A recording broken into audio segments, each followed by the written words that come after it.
sa 57:1 ng Isayas. Ang matuwid na namamatay at walang taong nagdadamdam at mga taong mahabagin ay pumapanaw, walang gumugunita na ang matuwid ay naalis sa kasamaan na darating. Maaaring may dumadating na masama, kaya kinuha na ng Diyos yung isang taong mabait. Kahit bata pa siya, kinuha na siya ng Diyos. Kagaya ni Juan Bautista, no? Kagaya ng ibang mga taong namamatay na mababait, ay kinukuha na ng Diyos para wag na silang mapasama. Aalisin na siya. Hindi siya masyadong tatanda.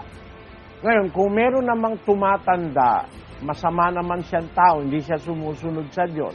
Kaya siya tumatanda, binibigyan siya ng Diyos ng pagkakataon magsisi. Basahin natin sa 3:9 ng 2 Pedro. Hindi mapagpaliban ang Panginoon tungkol sa kaniyang pangako na gaya ng pagpapalibang ipinalalagay ng iba, kundi mapagpahinuhod sa inyo na hindi niya ibig na sino man ay mapahamak, kundi ang lahat ay magsipagsisi. Ibig sabihin, binibigyan ka ng Diyos ng chance para magsisi.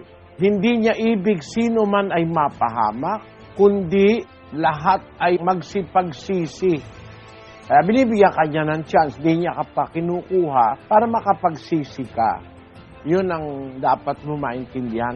Maaaring kaya humaba ang buhay mo, dahil mabait ka. Pero maaari rin kaya humahaba ang buhay mo kasi binibigyan ka pa ng Diyos ng pagkakataong magsisi.